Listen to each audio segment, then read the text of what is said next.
Hi, welcome to my home in Amsterdam. This time not on Venice Beach or looking at a beautiful view on Bali where our trainings are. Hometown this time because I'm starting a training here in Amsterdam tomorrow.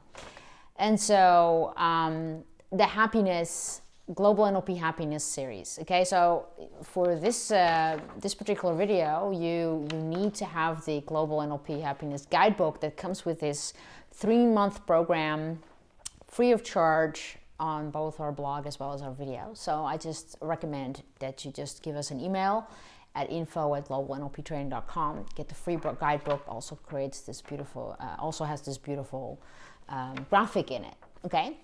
So what this video is about is the logical levels of NLP or coaching, if you wish. And in the previous videos, we talked about, we talked about the life wheel, typical life coaching tool to determine how happy you are. We went into the scientific definition of happiness, PERMA. And we went into how to figure out what your values are.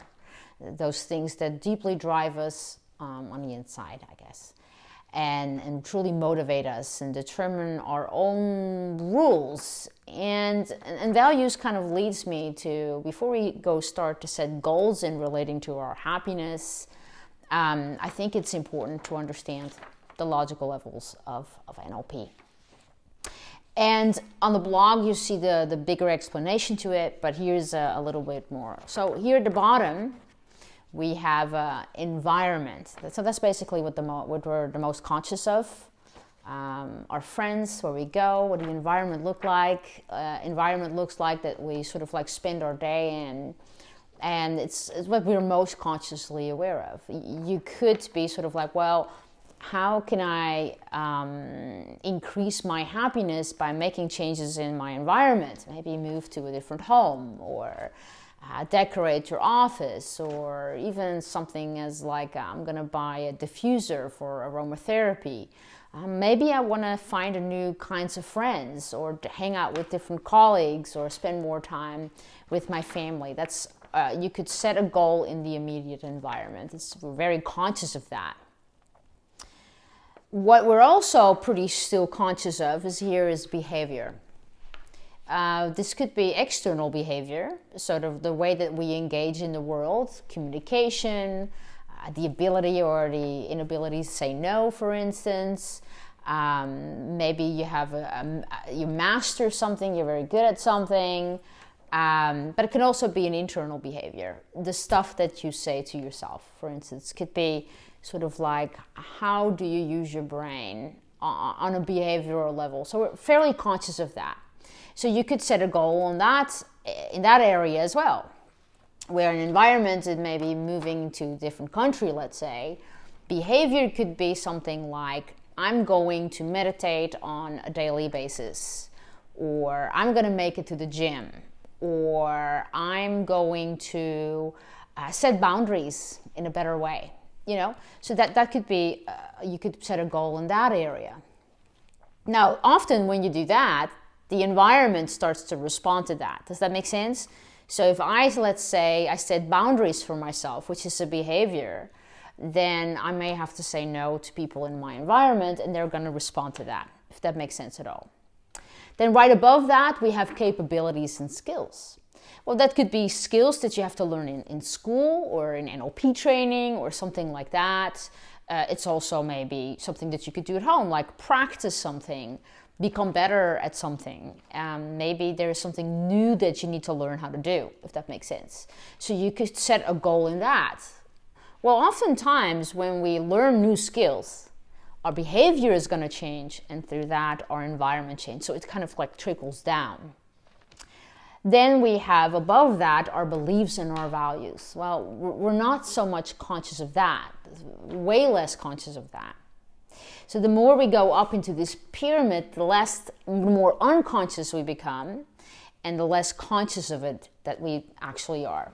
So you could set goals on your values. Let's say you have a value of integrity or health or honesty or authenticity or something like that. You could set a goal, but you see where I'm going with this?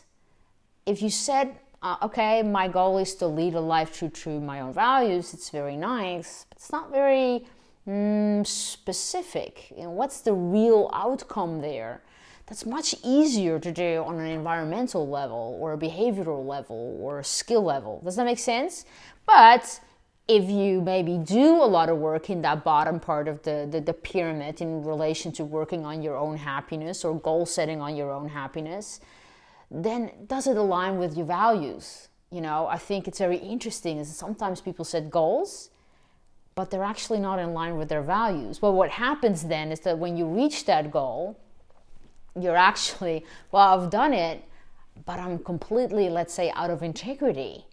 Or I don't know, I don't enjoy what I'm doing. And yeah, the only way, as we said in the values video, happiness is leading a life true to your own values. So the goals or the work that you're going to do need to be in full alignment with your values. Values connect into identity, almost the top of the pyramid. And so identity is sort of like, who are you? And we'll spend a lifelong of learning to discover who we are. It's a little bit more than personality type or something like that. It's our own personal evolution. And I think it's not just getting older that we get a better idea as to who we are, but it's also when we start to lead a life true to our own values, we start to figure out like, okay, this was this forward motion. This is where I get positive emotions. This is where I have meaning and purpose and things like that. And so we start to get a better sense of who we are. But to set goals there, I'm going to be a little bit more myself 3 months from now. It's not very specific. Do you get what I'm saying?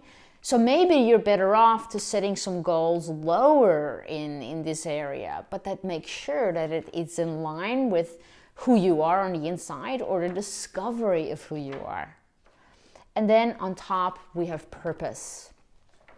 Purpose is about source. What do you connect into? The greater good, something bigger in yourself. And so that's even more unconscious. So what I want you to sort of think about for this week is, well, in relation to the goal that you're setting, where are you best off placing it? I would recommend in the lower part of the pyramid. But what goal could you set in, let's say, the environmental or behavioral or skills part of this pyramid? Where can you place that goal, but make sure that somehow is either connecting into or at least not conflicting with your values, with who you are, your identity, and also with, whatever is source to you, if that makes sense at all.